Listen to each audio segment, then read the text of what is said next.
અહીંયા પ્રશ્નમાં તમારે એ કહેવાનું છે કે આ ચારમાંથી કેપેસિટન્સનું પારિમાણિક સૂત્ર કયું છે. હવે કેપેસિટન્સની ફોર્મ્યુલા આપણી પાસે છે C=Q/V, જ્યાં Q એ વિદ્યુતભાર છે, V એ વિદ્યુત સ્થિતિમાન છે. વિદ્યુત સ્થિતિમાનની ફોર્મ્યુલા આપણે મેળવી શકીએ V=W/Q ઉપરથી. એકમ વિદ્યુત ભાર પર કરવું પડતું કાર્ય એને જ કહેવાય વિદ્યુત સ્થિતિમાન. V=W/Q.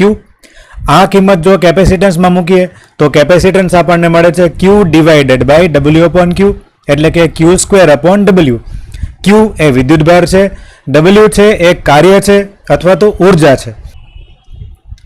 જો તમને કાર્ય કે ઉર્જાનું પારિમાણિક સૂત્ર ખબર હોય તો અહીંયા મૂકવાનું છે. જો ન ખબર હોય તો કાર્ય એ બળ ગુણ્યા સ્થાનાંતર છે. બળનું પારિમાણિક સૂત્ર m1L1T-2, સ્થાનાંતરનું પારિમાણિક સૂત્ર L1, એટલે કે કાર્ય અથવા તો ઉર્જાનું પારિમાણિક સૂત્ર બની જશે m1L2T-2. આ કિંમત છે એ અહીંયા મૂકી દે તો આપણને કેપેસિટન્સનું પારિમાણિક સૂત્ર જે F લેવાનું છે એ મળી જશે C²/m1L2T-2. Q નું પારિમાણિક સૂત્ર અહીંયા તમારે C લેવાનું છે, એટલે કે C²/m1L2T-2. આને ઉપર લઈ જાઓ તો જે પ્લસ છે એ માઇનસ બની જશે, એટલે કે C²m-1L-2T2.